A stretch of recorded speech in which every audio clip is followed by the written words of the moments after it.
Lo he conocido hace ya más de 20 años y es importante en la vida saber escoger a los amigos para escuchar sus ideas, sus pensamientos, sus conceptos, su visión de América Latina, su visión del mundo.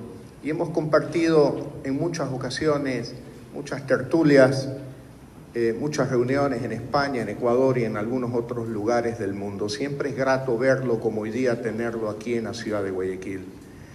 Como ustedes conocen, fue presidente del gobierno de España desde el año 1996 hasta el año 2004. Muchas cosas buenas se pueden decir del gobierno del presidente Aznar en España durante esos 8 años. El fortalecimiento de la democracia, la incorporación de España al pacto del euro, el haber logrado la gran revolución silenciosa creando más de 5 millones de empleos durante 8 años de gobierno. Y también tuvo que enfrentar la amenaza terrorista. El presidente Aznar impulsó el desarrollo económico de España, el fortalecimiento de la democracia, enfrentó también al terrorismo y de alguna forma la internacionalización de España. Todo esto al mismo tiempo, no, en él cuando converso no se escucha primero esto y después esto, es decir, las prioridades son 1, 2, 3, pero en épocas duras, difíciles, hay que llevar adelante todos esos objetivos. Hoy todos queremos escuchar al presidente hablar sobre lo que es nuevo en el Ecuador, la amenaza terrorista. Realmente un problema preocupante, en este caso en el Ecuador, con unas características delincuenciales que están vinculadas más al negocio del narcotráfico que a temas idealistas. El presidente Aznar fue víctima de un atentado terrorista en el año 1995. Es decir, ETA no se andaba a medias. Gracias a Dios cometieron un error en el momento de disparar o activar los explosivos y también andaban en un automóvil que le brindó protección. Y gracias a Dios el presidente Aznar salió indemne de ese atentado y yo creo que España tuvo la felicidad de contar con su contribución a la democracia y a su desarrollo económico. Yo le doy la más cordial bienvenida, presidente. Siempre es un gusto verlo, especialmente también a Ana, a su esposa. Así que los dejo con el presidente Aznar. Muchas gracias a todos ustedes.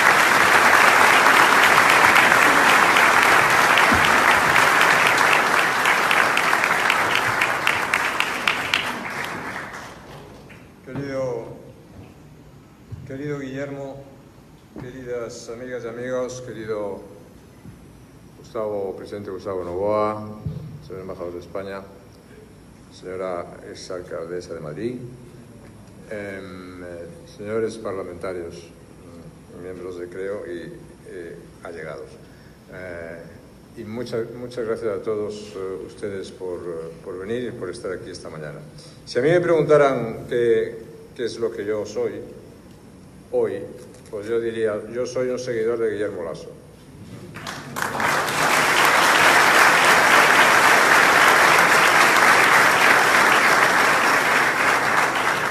Y si me preguntaran, ¿y ustedes qué es lo que quiere? Y yo diría, pues que Guillermo Lasso sea presidente de Ecuador.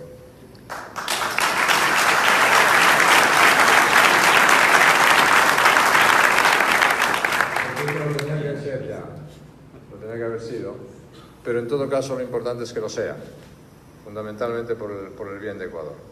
Yo les comentaba hace unos minutos a mis amigos parlamentarios del Grupo CREO que desde que conocí a Guillermo Lasso tuve la absoluta certeza y la intuición de que lo mejor que le podía ocurrir a Ecuador es que un día, si él se decidía, y afortunadamente se decidió, Guillermo fuese presidente de Ecuador. Y estoy seguro que cuando se consiga próximamente, en las próximas elecciones, pues Ecuador va a tener un gran presidente. Y en el mundo, y los ecuatorianos en particular, y el mundo en general, va a poder disfrutar de un dirigente político coherente, honrado y decidido. De lo cual, en estos tiempos de ausencia de liderazgo, tengo que decir que el trabajo que ha hecho Guillermo Lasso, que el trabajo que ha hecho Creo, todos sus trabajos que yo he seguido de una manera muy cercana y muy atenta, son muy impresionantes. Y los ha hecho en condiciones de máxima hostilidad y de máximas dificultades. Por lo tanto, eso también es una ayuda y un acicate muy grande para tener una gran esperanza puesta en el futuro político de Creo, en el futuro de Guillermo Lasso, y una gran esperanza, como siempre, en el pueblo. Yo les voy a contar algunas cosas sencillas, ¿no? Y primero, yo ya sé que muchos de ustedes pueden pensar, bueno, un político delante de un micrófono siempre es un riesgo grande cuando se trata del tiempo. Pero ya dice, un antiguo político delante de un micrófono puede ser todavía más peligroso, ¿no? Porque puede haber perdido la dimensión del tiempo. Entonces, afortunadamente yo me contengo bastante en ambas cosas y no tengo ese problema. Y entonces les voy a decir algunas cosas sencillas sobre el terrorismo. Sobre el terrorismo, teniendo en cuenta que el terrorismo, pues es lo que es una de las cosas, el terrorismo y la lucha contra el terrorismo, que ha marcado mi biografía política y mi biografía personal. Yo he sido víctima del terrorismo, como recordaba Guillermo, del terrorismo de la banda ETA, que quiso llevar la violencia al paroxismo en España. Y efectivamente yo he sido víctima de un atentado con coche bomba exactamente el 19 de abril de 1995, del cual tuve la fortuna de sobrevivir. Eso era antes de llegar a la presidencia del gobierno, y justamente ese atentado se cometió para impedir que se llegase a la presidencia del gobierno, que yo fuera presidente del gobierno y que se produjese en España una alternancia política democrática con normalidad. Afortunadamente no consiguieron sus objetivos. Siendo ya presidente del gobierno, yo sufrí luego 3 atentados más. Por 3 veces los terroristas de ETA intentaron disparar misiles con el avión en el que yo iba, el avión oficial. Afortunadamente tampoco consiguieron sus objetivos, y en ese caso, pues en algunos de los viajes, si no en todos, me acompañaba Ana Botella, mi mujer. Por lo tanto, sé muy bien desde el punto de vista personal lo que es sufrir atentados, y sé muy bien desde el punto de vista personal lo que es sufrir el acoso del terrorismo. Pero sí que puedo decir, y lo digo con alegría, y lo digo con una gran sonrisa además, después de esta historia, que soy un superviviente. Y entonces, siendo un superviviente, pues miras las cosas con especial intensidad, miras las cosas con especial dedicación, miras las cosas con especial alegría, y te acuerdas mucho y muy especialmente de aquellos que no tuvieron la suerte de ser supervivientes y que son básicos en la lucha contra el terrorismo. Apenas 3 meses antes de ese atentado del 19 de abril de 1995, en el que ETA intentara asesinarme, fue asesinado un gran amigo mío que se llamaba Gregorio Ordóñez, un gran líder político. Era el representante del Partido Popular en San Sebastián, en la provincia de Guipúzcoa, una de las provincias de mayor presión por parte del terror, a la que él hacía frente y a la que él se enfrentaba con toda intensidad. Era un gran líder político, era un ejemplo cívico, cuya personalidad y valentía desafiaba todos los días a los terroristas. Él tenía una frase que siempre repetía y decía: el único trato que puede haber con los terroristas es dejarles elegir el color de los barrotes detrás de los cuales van a estar encerrados en la cárcel. Pero nada más que eso. Cuando yo llegué al gobierno, en marzo de 1996, la desmoralización ante la violencia de ETA se plasmaba en una descripción que iba causando un peligroso arraigo en España. porque en efecto se hablaba del empate infinito entre ETA y el Estado. Ese era el concepto del empate infinito. ETA, se decía, no conseguiría derrotar al Estado, pero el Estado tampoco conseguiría derrotar a ETA nunca. Y por consiguiente se producía un empate infinito del cual había que salir. ¿Y cómo se salía, según la convención de entonces? Pues la conclusión era que el terror solo acabaría si el Estado, o sea, la democracia, se avenía a una negociación política. Y en esa negociación política concedía a la banda terrorista las contrapartidas que la banda exigiera a cambio de dejar de matar. Esa era la convención y esa era efectivamente lo que ocurría. El objetivo de mi mandato y del esfuerzo y del sacrificio personal que hicieron mis compañeros del Partido Popular especialmente y otros, el esfuerzo de todos los que de responsabilidades del gobierno estuvieron en la lucha contra el terrorismo fue precisamente acabar con esa idea de resignación. Fue decir, no aceptamos que ETA no puede ser derrotada. ETA y el terrorismo serán derrotados. Y por lo tanto mi objetivo era acabar con ese empate, romper ese empate a favor de todos los españoles y a favor de la democracia en mi país. A ello dediqué todo mi empeño, toda mi voluntad y toda mi dedicación. Y también sufrimos con crueldad enorme los ataques de la banda terrorista. Y también a todos los que cayeron en esos ataques hay que recordarles siempre.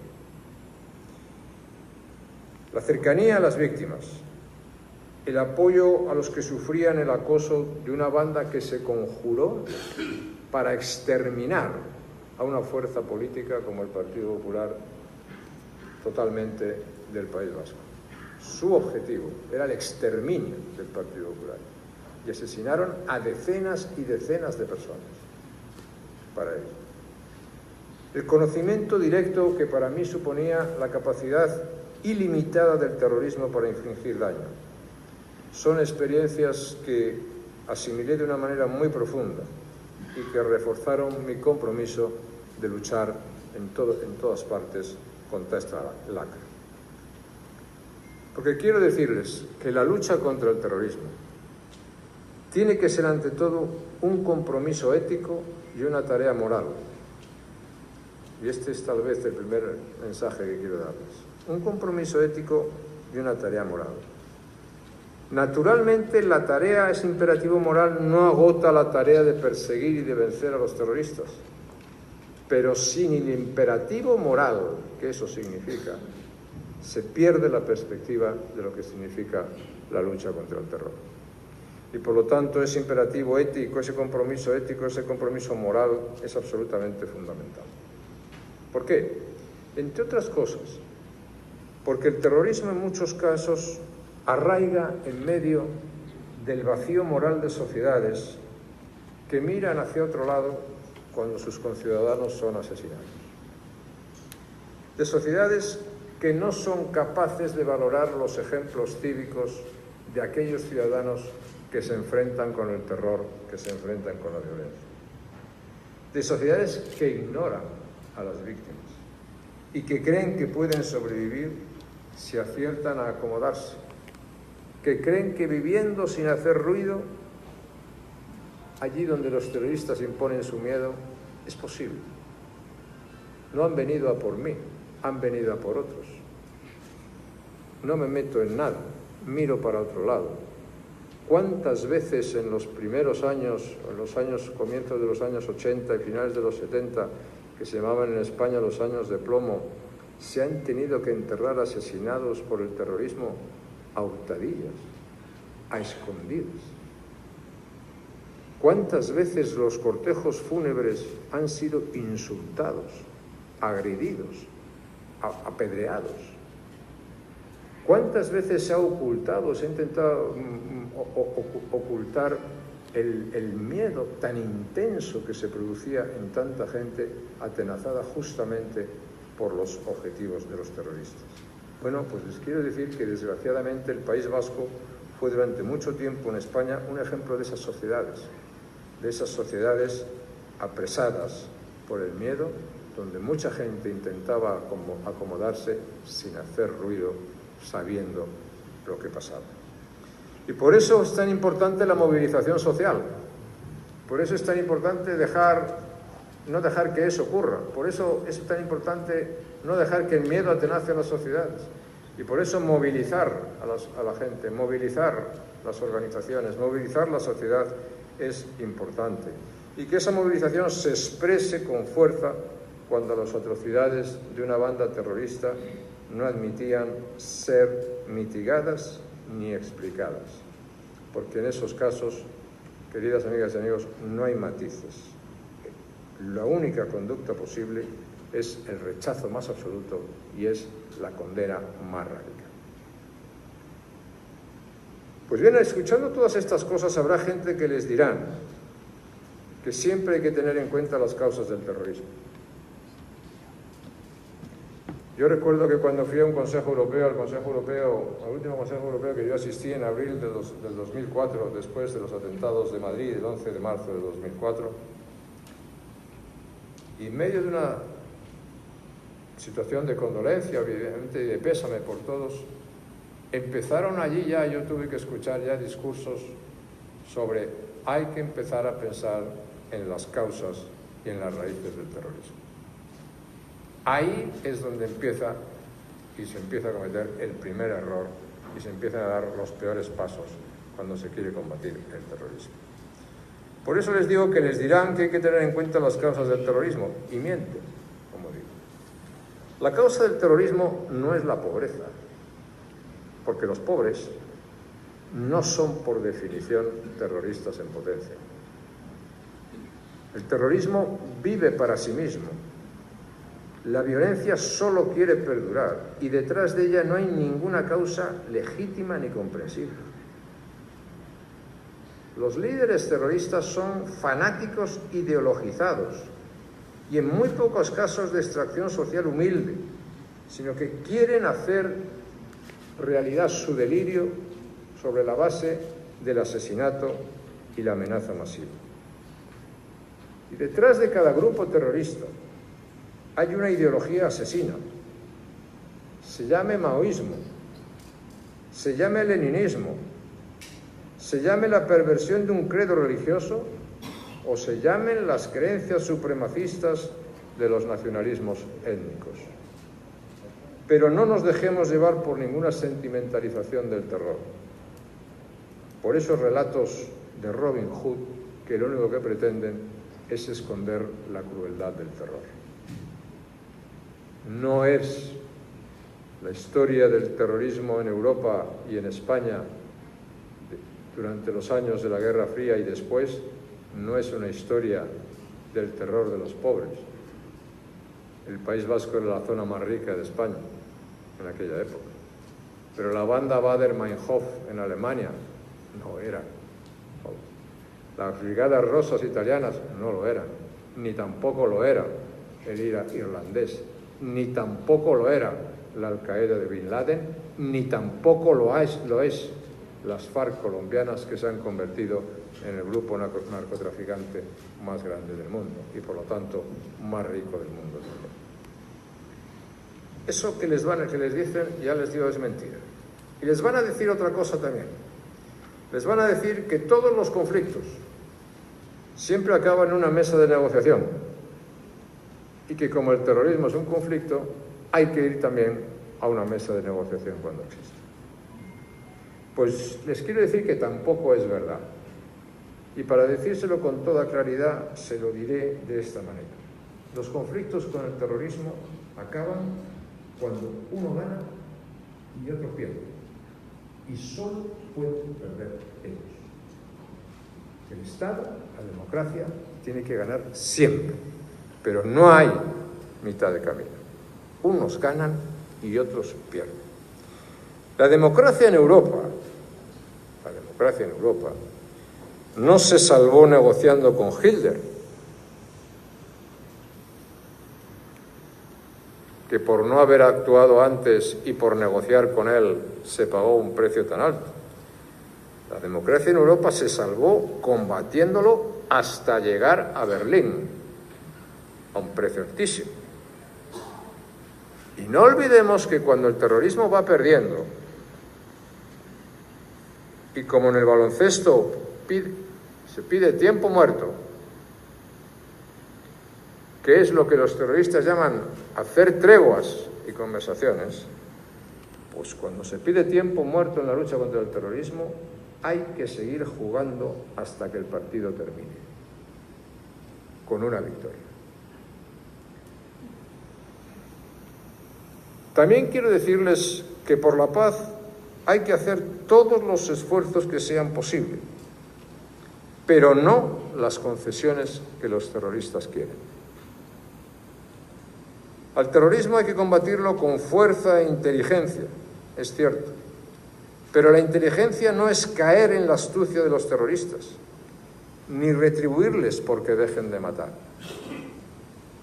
Yo no tengo que retribuir nada a los terroristas, ni porque maten, ni porque dejen de matar.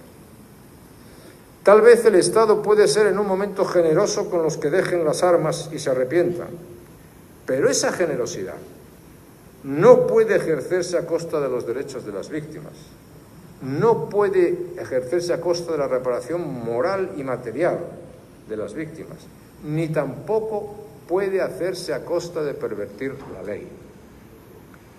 Y ya si me apuran un poco les diré que justamente por estas razones yo nunca he podido entender del todo, pero nunca he podido aprobar el acuerdo entre el gobierno de Colombia y las FARC, porque justamente es un acuerdo que cae en las cosas esenciales que hay que evitar cuando se pretende acabar el terrorismo y garantizar la seguridad.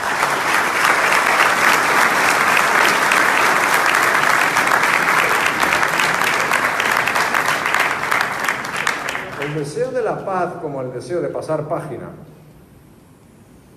porque las cosas desagradables se quiere pasar página lo antes posible, pasar página de dar por acabado un periodo de violencia y sufrimiento no puede significar que el libro negro que han escrito los terroristas con la sangre de sus víctimas no sea leído y aprendido. Tiene que ser leído y tiene que ser aprendido. Por lo tanto, como pueden ver, el terrorismo, sea nacionalista, sea revolucionario, sea religioso, le faltan siempre recursos para legitimarse, para lavar su imagen, para hacerse comprender y excusar. Siempre hay una dictadura a mano para justificarlo. Siempre hay una situación de desigualdad social o un conflicto secular del cual los terroristas proceden. Pero esas no son explicaciones, son simplemente coartadas, que es totalmente distinto. Conozco muchos casos en los que la lucha democrática ha conseguido cambiar un país, mejorar una sociedad, favorecer su progreso económico y humano. Sin embargo, no hay ningún caso en el que el terrorismo haya conseguido nada parecido allí donde la violencia de esos grupos haya arraigado. Y además, cuando se extienden esas coartadas que el terrorismo utiliza, estamos haciendo algo muy peligroso, porque se está haciendo algo como invitar a que otras generaciones reincidan en el futuro. Pues bien, una cosa muy importante que hay que entender es que para derrotar al terrorismo hace falta un Estado. Un Estado que haga valer el monopolio legítimo de la violencia legal que ostenta. En una democracia, la violencia legal, el ejercicio legal de la violencia es monopolio del Estado y solamente lo puede, ajustado a la ley, en un Estado de Derecho, lo puede ajustar el Estado. Pero para hacerlo tiene que haber un Estado. Un Estado que se encuentre en condiciones de cumplir su deber básico de presencia en todo el territorio. No puede haber zonas exentas al poder legítimo de los tribunales, autoridades y fuerzas de seguridad en una nación. Y si lo hay, eso es extraordinariamente peligroso. Un Estado tiene que dar una respuesta legal y, a mi juicio, debe evitar siempre convertir a los terroristas en un bando beligerante de un conflicto bélico. Los terroristas no son soldados honorables a los que hay que respetar. Son asesinos a los que hay que capturar y condenar.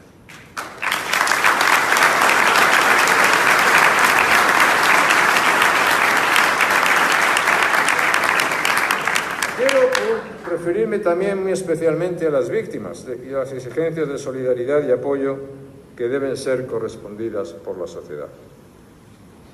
Hay que escuchar a las víctimas, conocer su historia, valorar su sufrimiento, y hay que situarlas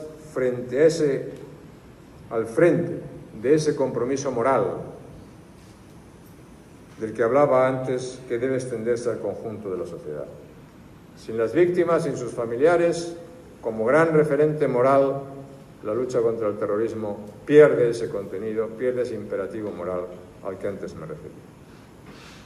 Pues bien, como todos sabemos, en las 2 últimas décadas ha emergido un terrorismo global, yihadista, con formas de organización y de encuadramiento distintas a las de otras organizaciones terroristas.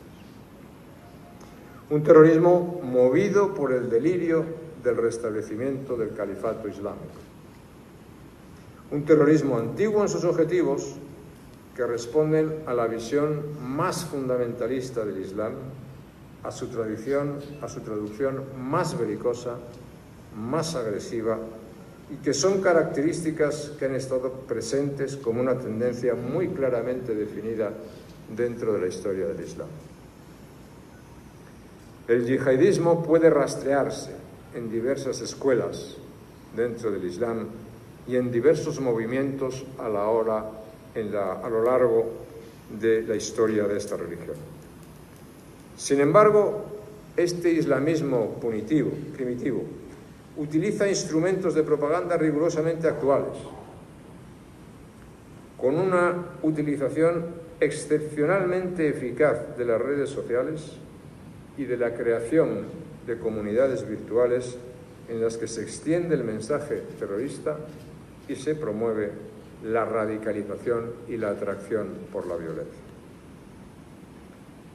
De nuevo, con el terrorismo islámico han surgido las falsas coartadas.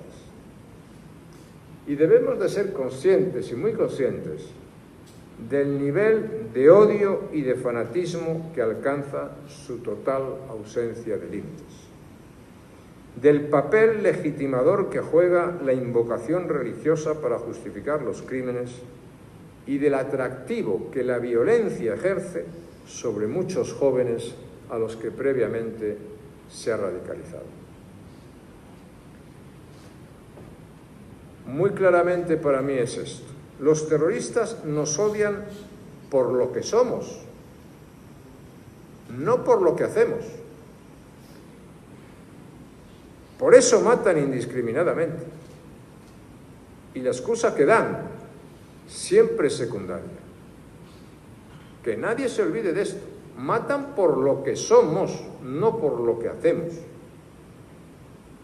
El terrorismo yihadista ha cambiado el escenario geoestratégico mundial y nos ha planteado una verdadera necesidad de reconsiderar profundamente la relación atlántica, que a pesar de todo y a pesar de sus dificultades actuales, pues sigue siendo el gran pilar de la seguridad mundial, y que haríamos muy bien en cuidar y en fortalecer, porque en el futuro hablaríamos de la seguridad dependiente de otros o de un mundo caótico si no existiese una relación atlántica firme y sólida capaz de extender su seguridad. Pues bien, les quiero decir que América Latina, y ha habido ejemplos de ello, y hay ejemplos de ello, no está a salvo. Y que debe tomar en serio esta amenaza que busca nuevos terrenos en los que arraigar y desarrollarse. Pero sin duda también tenemos que ser conscientes, y somos conscientes, de que es en el continente europeo en el que se encuentra el centro de esta amenaza.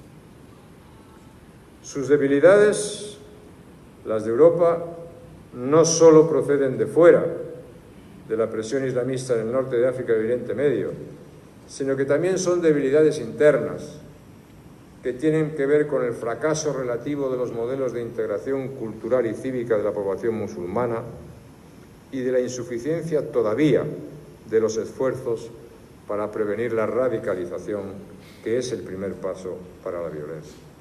Y también lo tengo que decir, de la falta de convicciones y valores de las sociedades europeas, de la búsqueda continua de coartadas y excusas para justificar los atentados injustificables y los ataques indiscriminados en muchos países y en muchas naciones. El regreso de los miles de terroristas reclutados por el Daesh para combatir en Siria es el último factor de preocupación frente a un terrorismo que exige más que ninguna otra versión que hemos padecido de la cooperación internacional más estrecha y del fortalecimiento de los valores que hacen de nuestras sociedades sociedades libres. Y ese es mi comentario final, el de las sociedades libres. Luchar contra el terrorismo es siempre luchar en favor de las sociedades libres. Y ahí no cabe transacción, no cabe negociación, no hay caminos intermedios. Las sociedades libres no son sociedades libres a medias. Y cuando uno las tiene que defender del ataque terrorista, las tiene que defender con todas sus consecuencias. Y el que no lo haga estará condenando a su país, a sus sociedades, a vivir en las sociedades del miedo, del encadenamiento a un terror indiscriminado que será el que imponga su ley. Por eso, los que creemos en las sociedades libres, esto lo tenemos que tener bien presente. Y por eso también tenemos que hacer de cada día un afán serio de que nuestra sociedad sea cada día, cada vez más libre. Muchas gracias a todos por su atención.